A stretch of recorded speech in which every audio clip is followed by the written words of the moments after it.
Thank you very much, Femi, for agreeing to give a Build a Cell seminar, and you can get started.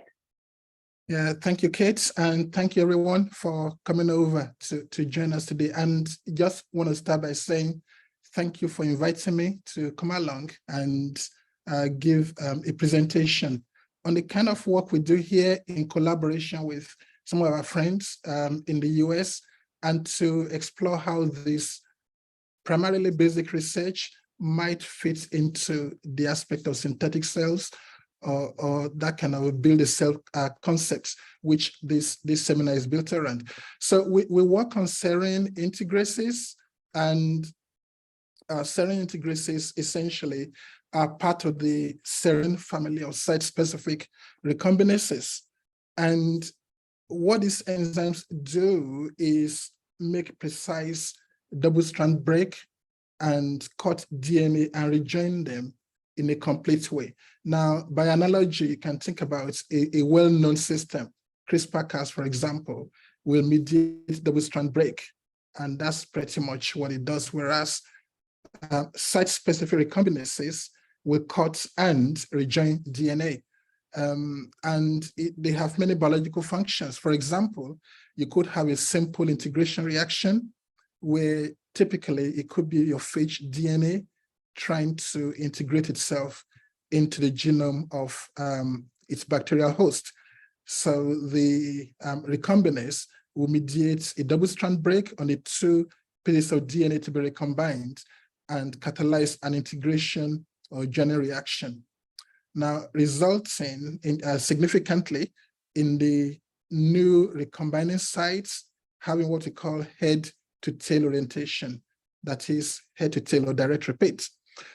Some recombinases will also mediate the reverse reaction, an excision, or some call it resolution or deletion reaction, by bringing the two recombining sites on the same piece of DNA and leading to the excision or deletion of a piece of DNA that is embedded within the two recombining sites. So that is what you get when the two sites are aligned in what we call direct repeats. That is, the sites are essentially following the same direction. On the other hand, if you were to arrange the sites to face each other, like a head-to-head orientation or inverted repeats, you catalyze an inversion. So upon cleavage of the two recombining sites, you simply flip the DNA in between the two sites and you mediate a change in direction. And that can have a number of applications when you're talking about controlling gene expression and other different applications, which I'm going to touch a little bit briefly. So the particular system we work on, called large serine integrases, come from temperate phages. And their biological function is to mediate, as I said earlier, the specific insertion of the phage DNA into a location in the bacterial host genome.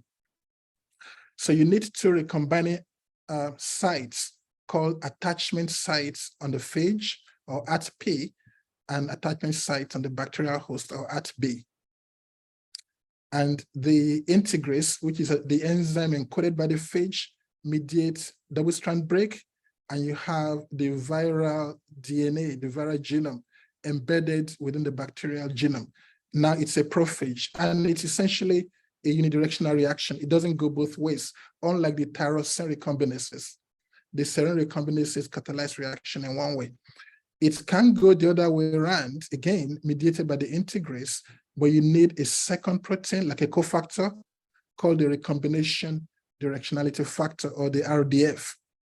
And that's essentially where these enzymes come from, the large serine integrases.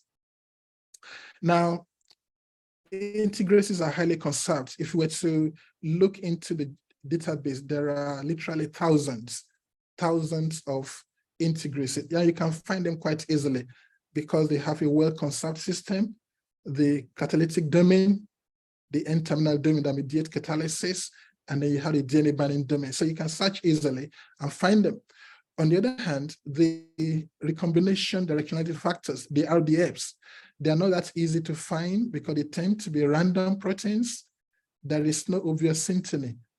And so if you were to take the genome of a phage that has a serine integrase, while you can easily find the integrase within the ATEL and ATAR prophage region, you can't predict what the RDF is going to be, because as I said, they are kind of random proteins, but we need them. We need to know the RDFs because the applications of these systems can be greatly enhanced if you can mediate the reverse reaction. Okay, so I'll come back to the structure and the mechanism a bit later, but what are these integrase RDFs? What can you actually do with them? What are they good for? Well, you can make large and precise insertions efficiently without relying on host DNA repair systems. So you're probably thinking about your CRISPR-Cas system, where the Cas protein can mediate your double-strand break, but you rely on endogenous host system to fix your double-strand break. And there are all sorts of issues associated with that. Of course, there are variants of the system now that mediate very efficient genome editing, but we think working with Serine Integrases, the large Serine Integrases have a number of advantages, especially when you bring in the recombination, the recombination factor.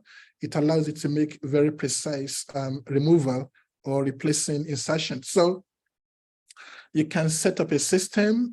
This, in theory, could be your synthetic genome, where you have engineered an at-B site. It's an at-B site DNA sequence, about 40 base pair, specific to this particular integrase, and wherever piece of DNA you want to integrate in, as long as you have your P sequence on it, at P, it can mediate specific insertion, and you know precisely where it is going in the genome. And you know it's going to go in that place, and it is unidirectional, as I mentioned earlier. But of course, you can edit it by bringing in the RDF to replace the piece of DNA you have inserted into that particular genome. So we think if you're kind of thinking of building a synthetic genome, this kind of system will be useful for that, because you can precisely locate your at-B sites, probably of different orthogonally acting integrases that don't cross-react, put them at different locations, and you can use your integrase to insert your gene of interest. And of course, you can edit it the other way around. In a similar way, if you were to arrange your sites, as I mentioned earlier, as inverted system, you can catalyze inversion that will allow you to build switches, counters, and other applications involving logic gates. And of course, the relatively simpler in vitro system, where you're trying to join pieces of DNA together to allow you to mediate specific DNA assembly or shuffling DNA sequences. So we're kind of excited about a number of things you can do with the large serine integrases. For one, they are unidirectional. It goes in, and when you get your reaction product, it stays there. You can edit it by bringing in the RDF, and also there are thousands of integrases, each with its own unique orthogonally acting at B and at P sites. Right. So I've got a question that's how many orthogonal integrase sites can you have in the same genome? Is it dozens, hundreds? What's the limitation? In theory, if the integrases are orthogonally acting, that is, they don't interfere with each other, you can put in as many as you want, as long as you put them in silent locations. That is, locations that don't affect your gene transcription, your gene expression rather. And of course, there's also the question of how similar could they be to other sequences within your genome. So while I haven't specifically investigated this question, we have set up systems where we have upward of 20, 25 different integrase acting orthogonal sites within the same genome. And we're talking about bacterial genome here without any serious consequences. Right, so here's a very simple example of what we call Serine Integrase recombinational assembly, which is a simple in vitro system that you can use to rapidly and specifically assemble different pieces of DNA. So we're looking at cassette 1, 2, 3, 4, 5, 6, and it can be any number made by PCR. And all you need to do is to ensure you amplify the specific at P and at B sites of the different integrases at the ends of your amplicon. So I have my integrase 1, 2, 3, 4, 5, and integrase 0. And you can make these pieces via simple PCR reaction, throw everything together into the same tube, put in your integrases. They're kind of flexible with the kind of reaction buffer they like, and you can catalyze a single one-part assembly to build your DNA sequences in a very specific way. And don't forget the advantage that if you need to edit, take out cassette 2 or cassette 3 or cassette 5, you don't have to go back and build the whole thing from scratch. You can bring in the specific ATEL sequences and your integrase and RDF, and you can make a specific, precise replacement. So, and here is a very simple example using the Keratinoid Pathway, which synthetic biologists like to use because it gives you E. coli cells expressing the carotenoids colored, and you can see it quite easily. So in this example, we're trying to build a 7.5 kilobase plasmid, and we simply amplify all the components using PCR and bring in 6 different large serine integrases. So what you need to do is to make sure the junctions align properly. The integrases used here are for 5K38, 5C31, BXB1, TG1, TP91, all purified integrases. Put everything together and you can have a precise assembly and then transform it into your E. coli cells, and you have your cell expressing beta carotene. And that simply illustrates the potential for doing that. And of course, you can sequence your plasmid and verify that you've assembled everything in the precise orientation you want them to go in. Another kind of application we're trying to develop, which we have used and we believe can be useful for synthetic system, is to build switches. That is a system that allows you to switch from the gene expression, from one gene expression to another one. So in this case, the arrangement is that you have your recombinant sites at P and at B, and you have a promoter sequence facing either gene A or gene B. So you can express B or A, depending on what kind of recombination reaction you are mediating. So in the ground state here, the promoter will be facing B. If you were to introduce the integrase, it will catalyze an inversion reaction, thereby pointing the promoter toward the direction of gene A. And if you have a system that allows you to moderate or control the rapid activation of the activity of the integrase, you can almost switch your cell quite quickly from one state to the other. And if you want to go back to the original state, you introduce the RDF, and that will allow you to catalyze a reverse reaction.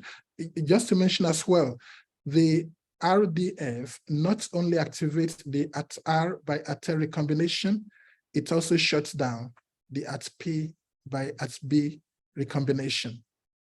Okay, so how might you use this? So this is a simple kind of in vivo reaction in which we are using an integrase to mediate an inversion reaction, the way it's set up. So that's your substrate. After a restriction digest, you have the big band here and the smaller one here. Excuse me. And if you were to mediate an inversion reaction, you get these 2 smaller pieces here, complete recombination. And the band here represents the plasmid vector that expresses your integrase. If you were to introduce another vector that expresses the RDF, which is illustrated by the small yellow oval, you see a complete shutdown of the AT-B by AT-P recombination. We can also covalently link the integrase and the RDF together as a single protein expression, and you get the same effect. So what we see here is a very effective integrase that can flip the starting plasmid into the at L at R orientation, and the RDF either on its own or in covalent complex with the integrase can block this reaction. So the integrase mediates P and B. In the presence of the RDF, you have a complete shutdown of the integration reaction. So if you were to start with the product of that reaction, which is your at R by at L substrate, the integrase on its own is unable to mediate an inversion, taking it back to P and B. Here, if you express the RDF from this vector alongside the integrase, you can catalyze the inversion reaction. And of course, you can do that alongside with the integrase and the RDF reaction. Yes, these experiments were done in E. coli, but others have replicated the same process in Saccharomyces in yeast. But these particular ones were done in E. coli.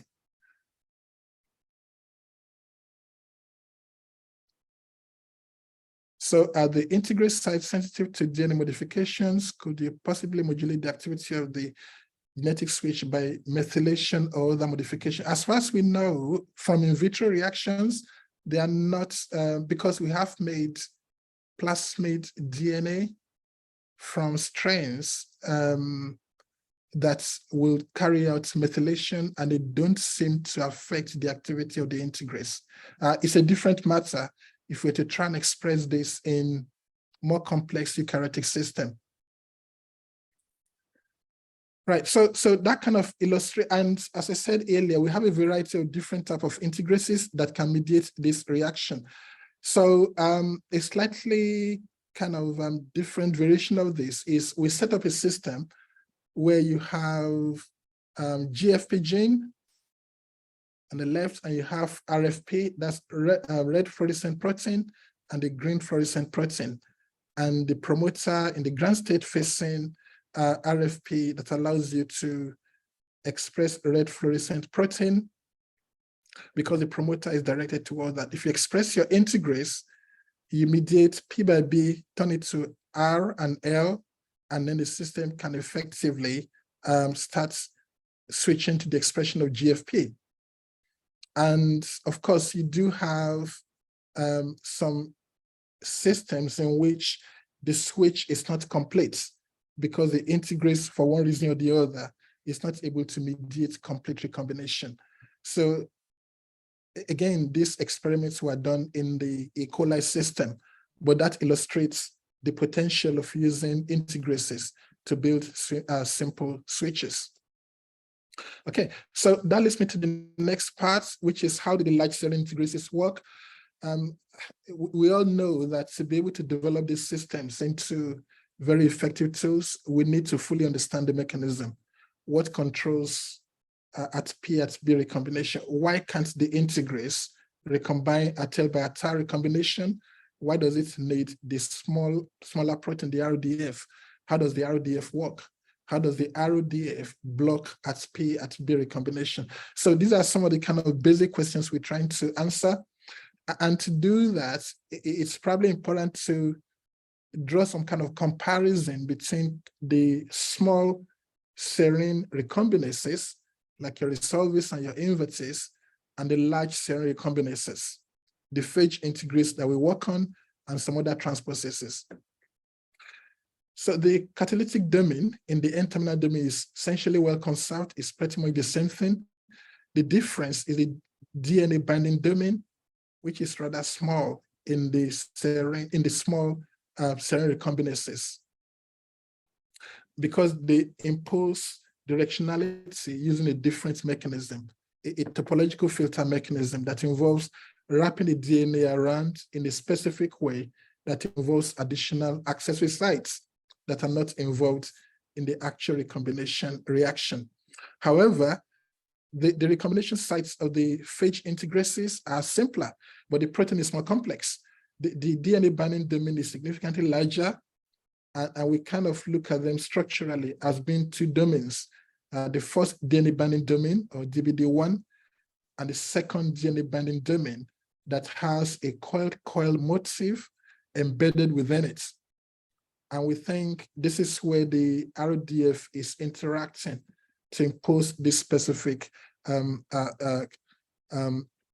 recombination. So, so far, there is actually one published informative structure of Serine Integrases, and that's from Greg Van Dyne's lab back in 2013, 2014. And what it shows really is a complex of A118 Integris. So A118 is the phage from which this integrase comes from. And it's the DNA binding domain in complex with ATP DNA. So it's not a full integrase structure. So that's the first DNA binding domain, the second DNA binding domain, and then that's the coil motif that sticks out. And giving credit to Greg, he was able to study that carefully and propose a model that kind of, alongside other things that people have done, give us a relatively fair understanding of how the Serine Integrases mediate recombination. But there are still questions. We don't have answers to. So to kind of simplify it, you might look at the architecture of the Serine Integrases in this way. So there's a catalytic domain that mediates catalysis, DNA breakage, subunit rotation, ligation, and desynapsis.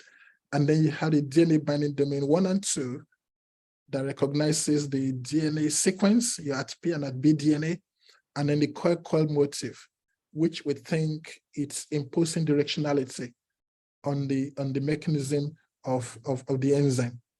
So how do they work?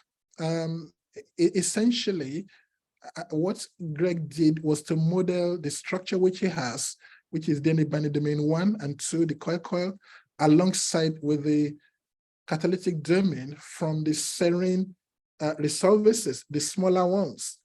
There are loads of structure of those ones. Anyway, we know how they work. And so the idea is, if you model them, this is what you kind of get. But the more interesting bit is a kind of a slight difference between the architecture of the ATP and the ATB sites. So the ATB sites is slightly shorter, about 5 base pairs shorter on either side of the point where you make your double strand break. So the way these enzymes work is they cut DNA on the top strand and the bottom strand, and there's a 2 base pair stagger. So we call those 2 base pair the central dinucleotide, and then you exchange N to get your AT-L and then your AT-R. When you analyze the sequences of the P and the B sites, in all cases, the B sites are about 5 base pairs smaller. So what that means is the 10.5 base pair per turn, when you translate it, it means the second DNA binding domain and the coil is sitting on the opposite side of the DNA compared to ATP. So while your catalytic domain is facing the right direction and your second DNA binding domain and the coil domain is facing downward in this case, because of the shorter nature of ATB, the second DNA binding domain and the coil are facing the other direction, which we think is allowing hydrophobic interaction between the coil domain of the integrase bound to the P and the one bound to the base sites. Okay. So putting all that together, the model that Greg proposed basically says for your recombination, you bring your P and your B site together, and you have synapsis, which is specific binding of the 2 sites, the protein bringing them together. The coil motifs form a kind of link arms and allow you to do that. You cut your DNA and you mediate a 180-degree rotation to bring your DNA into a recombinant configuration. and then you catalyze your ligation, and then you dissociate. So, and this is the fun bit. The current model is that the reason why you cannot go back is that the two coil motifs will now link arms together and prevent synaptic interaction to allow you to go back. So for you to go back, you need the recombination directionality factor, the RDF, to interact and unlock these arms and allow you to form tail-lateral synapses, mediate DNA cleavage, rotation, dissociation, and then you're back here. And then the RDF is there somehow preventing you from going back. So that's the current kind of prevailing model that we're working with. But while that looks kind of nice and appealing, there are still some questions. For example, here, why will the RDF here prevent at P and at B synapses? After all, the coils are free to interact. And while this model is nice, it's built on just the structure of the two DNA binding domains attached to at P. There is no complete structure. So this is where I started a collaboration with Phoebe Rice at the University of Chicago. And the question we're trying to, so Phoebe is a crystallographer now doing cryo-EM, trying to work out what does an integrase RDF complex look like? Can we get a structure that will give us more information about it? And the kind of initial structure, not structure, the stuff we got didn't inform us much. So we then have to look for other means of trying to solve the problem.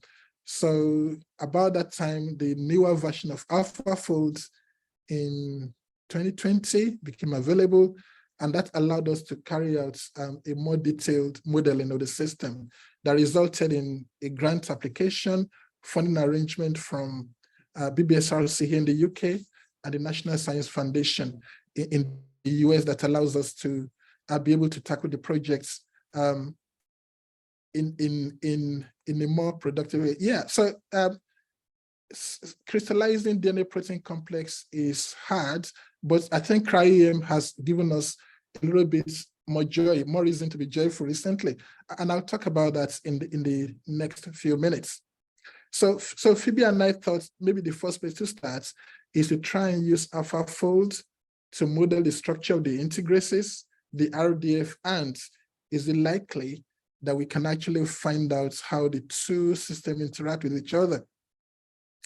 So again, the first point I want to mention here is just to remember that we only have this structure to work with. And while the integrases are well-conserved systems, we don't actually know what the RDFs look like, but the AlphaFold system has been very kind to us, allowing us to model these different structures. And this is what we found to be quite striking, that while the RDF proteins are different, you might say random proteins, in all cases that are known, they interact with their respective integrases pretty much the same way. So the binding spots on the integrase is always the same at the junction of the coil domain and the second DNA binding domain, irrespective of whether the RDF is a very big protein in the case of BXB1 or TG1, or just 2 or 3 peptides in the case of RV1 or A118 Integris. They always seem to be binding to the same position, imposing a bend on the integrase, on the second DNA binding domain and the coiled region. So we thought that was interesting. And then the question is, are these interfaces real? So, and the kind of current way we're looking at it at the moment is that the RDF is sitting somewhere around this interface, allowing the movement of the coil to unlock arms if you are going to mediate a tail-lateral recombination. Okay, so we thought we'd subject that to some experimental tests. So we took a couple of these integrase RDF pairs, RV1 integrase and TG1 integrase. So what we did essentially is to pick residues along the interface of the RDF and the integris and generate mutants and basically ask, is it going to kill activity of the lateral activity of the integris? And it does. So you can see the mutant that resulted in loss of activity are the ones that are embedded along the interface, whereas mutants or mutations a little bit far out did not have so much effect. So we thought that was a good thing, really, that the structure prediction using AlphaFold was able to give us testable systems which stand up to experiments. Yes, how close is targetable recombinases via programmable DBDs? I'll come back to that if it's okay. I'll come back to that question as I go along in the presentation. So we did that, and that was interesting. So we are looking at other systems to see how much can we match this system. So the next way we try to look at it is to see to what extent can we use AlphaFold to work out the specificity of the RDFs, because an integris and its RDF tend to be very specific. And we used a system involving two different integrases, a 5C31 integris and TG1 integris, pretty kind of similar, not identical. But the key thing is that while 5C31 integris can use the RDF for TG1 integris does not reciprocate. It doesn't like to use 5C31 RDF. It doesn't respond to it. So what we thought we'll do is to take the TG1 RDF and swap regions of it by replacing those regions with the equivalent region from 5C31 RDF. And basically, we're able to knock out the activity of TG1 RDF in certain regions, helping us to know not only that these are the regions where interaction is taking place, but those regions also mediate a specificity in terms of interaction.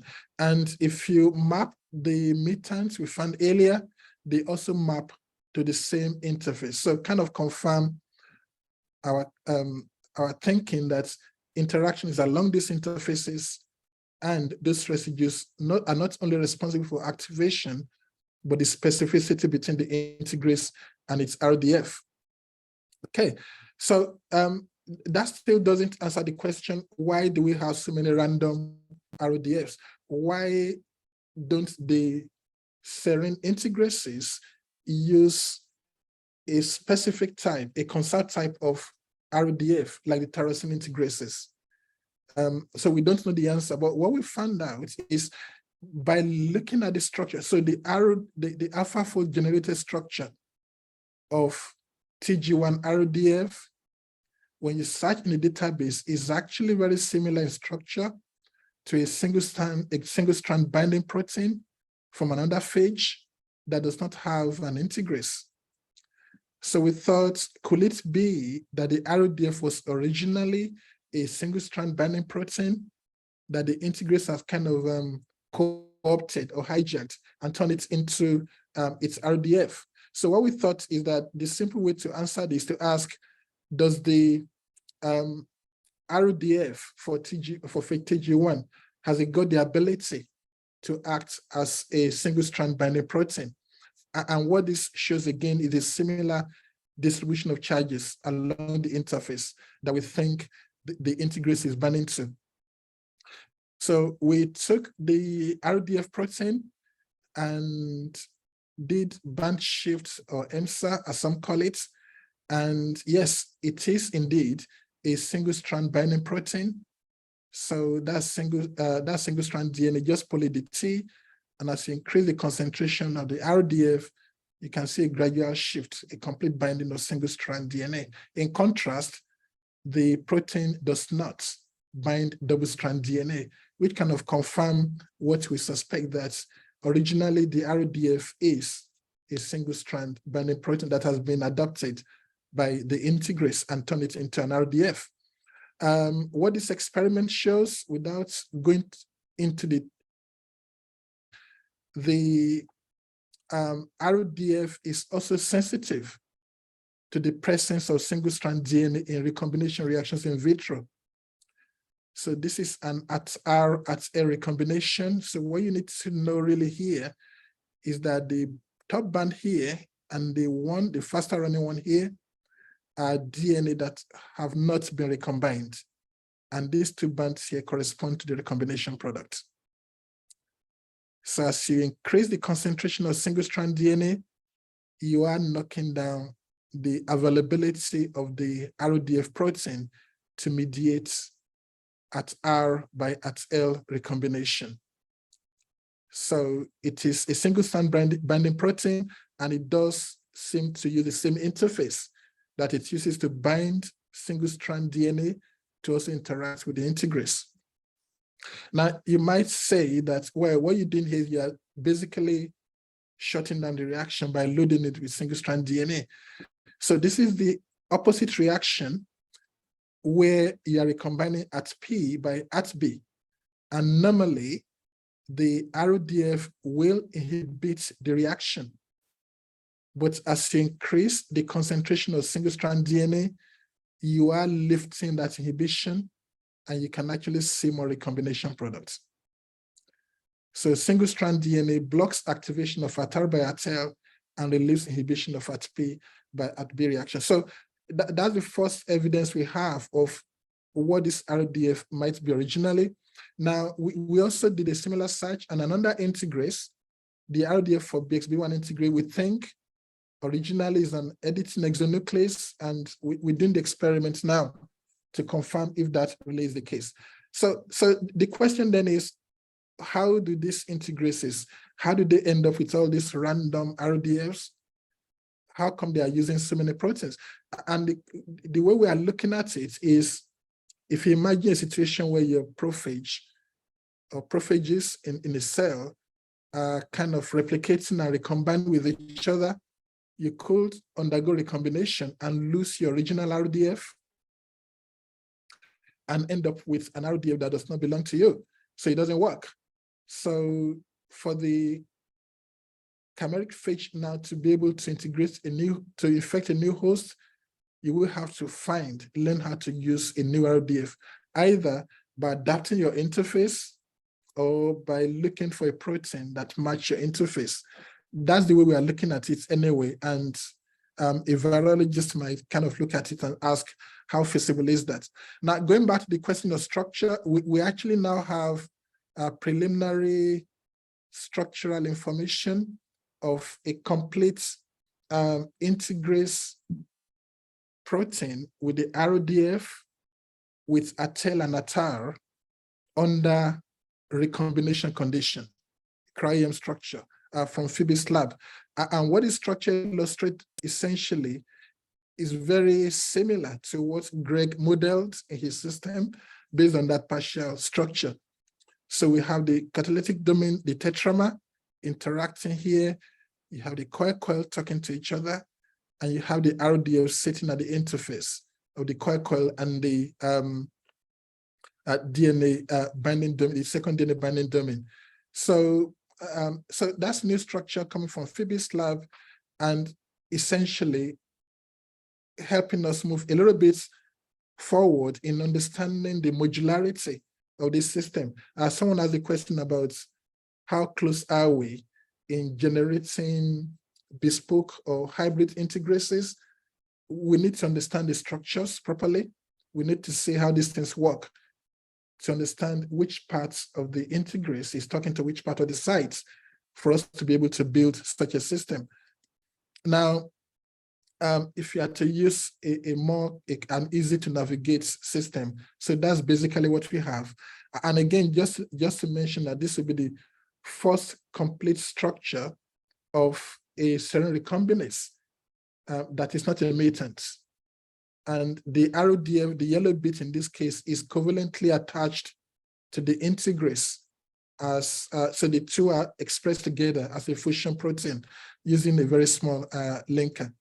Now, the other interesting thing is that we actually have two different conformations. And what that means is that we have an ATEL and ATAR conformation we also have a product confirmation at P and at B, kind of validates what we think the structure, the system looks like. So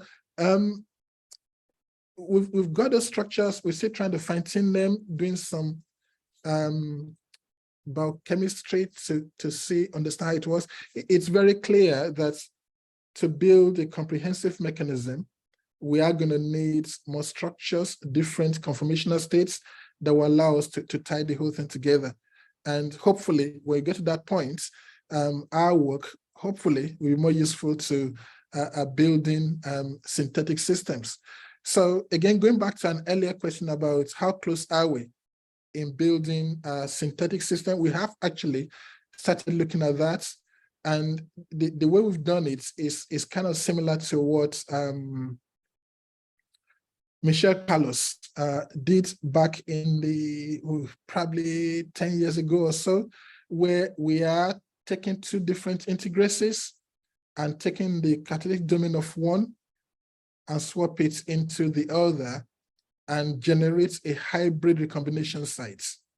And that's the question. Can we get this protein to recombine our hybrid sites?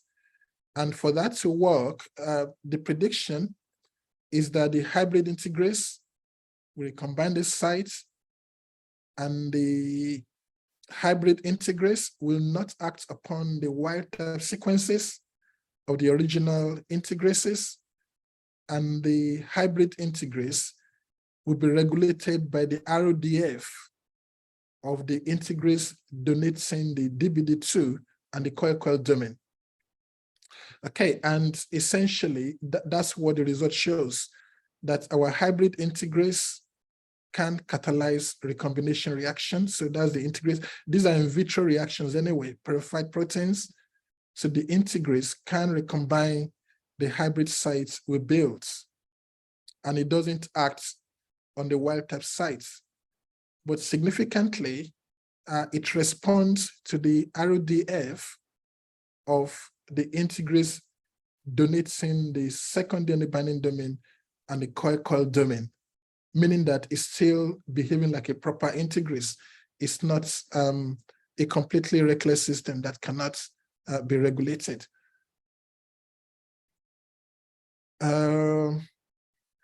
Those integrates can be expressed in vitro, in bacterial or other cell-free extracts? Right. I don't know whether you can make them in cell-free systems. I don't know, but we express them in bacteria and purify them the way you make any protein. So we can do that. We can grow bacterial culture and purify the integrases. And we have loads of them. At the moment, we're working with about 20 different purified integrases. So they are not too difficult to make. But in terms of cell-free expression, we haven't given that a go because it's very modular and it's very sensitive. I don't know how easy it will be to make these proteins in cell-free systems. So at the moment, we have constructed other hybrids with DBD1, DBD2 to recombine more non-natural sequences. So ultimately, our goal, what we're aiming to do, is to be able to say, this is our target sequence, any 50 base pair in the genome. Can we make an integrase that will specifically recognize this sequence and catalyze a complete cut and rejoining, which would be a little bit of advantage over the current CRISPR-Cas system that cuts the DNA and does not catalyze ligation. So in summary, we are looking at structural studies, reaction mechanisms of the large serine integrases. We're looking at applications in DNA assembly and genome editing. And we're trying to build systems that can be regulated. And of course, we're interested in programmable modules for targeting DNA sequences. And just to mention that Phoebe, Professor Rice, University of Chicago, is a close collaborator on the project, doing all the cryo-EM structures, and we are doing the biochemistry and characterizing the systems. I did PhD, University of Glasgow in Scotland. Marshall was my supervisor, Sean Collins, a colleague, and these are the different people in my lab: Jessica, undergraduate student, Makeba, Abdul, Cody and Aaron are PhD students, and Alex Holland is a postdoc in the lab. And our funding comes from the BBSRC, NSF, and the Royal Society. And thank you. Thank you so much. That was awesome talk. There's another question I see in chat. Yeah, so can integrase act on single-strand RNA or double-strand RNA? So there's a different kind of integrase, tyrosine integrase, called integron integrases that use single-strand DNA.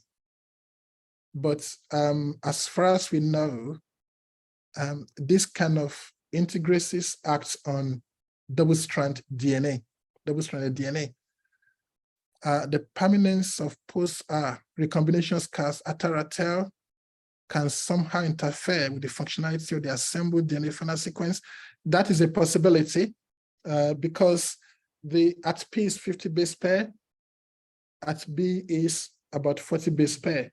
So your atel and atar will be about 45 base pair. So there's a possibility that it can have some effects, post-recombination effects on the functionality of the cell. Okay, but in terms of the assembled DNA final sequence, we don't expect that to happen. But if you need a read through those CAR sequences, there's a possibility that could be the case. Is it okay to stop sharing screen? Do I need to bring it back? You're still sharing. Okay. Up now you stopped. Right. Yeah. I think if there are no more questions, I have a question that's kind of related to the discussion that was precipitated by two other questions about the number of targets that you can, basically the number of things that you can target independently. If we want to use it in a large synthetic cell genome, we would like to be able to target as many sites as possible with as little protein as possible. So do you think it will ever be possible to split the site recognition domain from the active domain and have some sort of a hybrid integrase that lets you have different targeting motifs and one big active protein? I'm just saying express as little protein as you can, target as many sites as you can. Is that something that you think is possible, or we don't know enough yet to speculate? It would be nice to be able to do that, but we don't know enough at the moment. So because of due to the nature of the integrases, it's not likely that we can shorten the site requirements beyond 35. So there are some reports that you can have shorter sites, but you might still need, so the integrases come in different types, obviously. So some, probably 60, 65 kilodalton. We also have some that are a little bit smaller. The DNA binding domain are smaller for some, still function as well. So with regard to your first question, it is possible to split the integrase into two parts and reconstitute them. So we've done work, for example, involving split inteins that you can use to reconstitute your integrase. If having the full integrase is being toxic to the system, you may want to split it into two and use maybe light or small molecule to clip them together, so maybe love domain. But at the moment, we don't have enough knowledge to be able to program a small number of integrases to work on different sites. What we think we can do is that it may be possible. So I probably need to bring back my slides again. So we think if you look at the system here, where we have our RODF interacting with the second DNA binding domain and the coil, in theory, you may be able to use one RODF for different integrases. if you import your coil domain and your second DNA binding domain and attach it to other integrases, then you can use one RDF to activate different integrases. We think that's a possibility. Does that help, Kate? Yeah, thank you for explanation. I'm really looking forward to see more of that work. Thank you. Got a question here.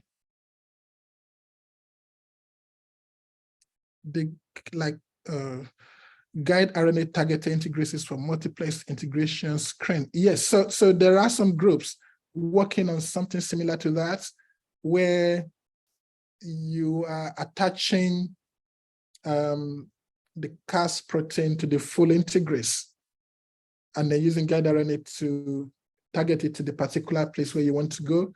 So that is more like a system where you're enhancing specificity and not necessarily reprogramming the integrase. So we hope we'll be able to reprogram the integrase, and we will not need to use CRISPR-Cas or any similar system or guide RNA to help it to go to the right point. But we need to get to a point where we will be able, where we have a good understanding of the different domains for us to be able to do that. Someone mentioned we have at least 13 orthogonal integrases we can use. Yeah, so there are lots of different integrases available. So a group in, might be around California or somewhere like that, published a large number of integrases recently, and we think there's potential for using these systems, developing them into tools. I genuinely believe that when it comes to building and engineering synthetic genomes, like Chris Voigt's large Serine Integrases are the one is the place to go. Really, is the feature of one of the tools for engineering synthetic cells. So, I mean, that's actually answering the Kate question. I'm not sure that's a direct answer to your question or not, but what I'm saying is many years ago, we have the publication from Chris Voigt lab, basically have the at least 13 orthogonal integrase. In that way, you could build a big circuit. If you want to see, I put the DOI in the chat. Yeah. What was that a paper in 2013 or 2014? That is the around, I don't, that, let me, I have the, that is 2015 or 14. Yeah. So yeah, we're aware. So since then, there have been a lot more actually. Right, much more, yes. Yeah, so there's a lot more we can use now. Where some of those proteins, so you can, we think the best way to test orthogonalities in vitro. You need to purify the proteins and see what they do in vitro. So, and yes, some of them are orthogonal, but when it comes to the RDF, sometimes the RDF do kind of cross-react. At the time Chris published his paper, not a lot of the RDFs are known. And even up to now, few RDFs are known. So in terms of the P&B reaction, that's fine. It's not too hard to achieve orthogonality. It's when you bring in the RDF to mediate the reverse reaction that we have seen example of lack of orthogonality when it comes to RDF interaction. I see. Thank you. Thank you for clarification. Thank you.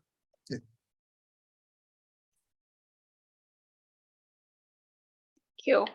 Thank you so much. That answered my question, and I think that answered all the other questions. If there are no more questions, I just want to say thank you again, Femi, and thanks everyone else for a great discussion. And see you all next week. Thank you. Thank you, Kate. Thank you, everyone. Bye. Bye.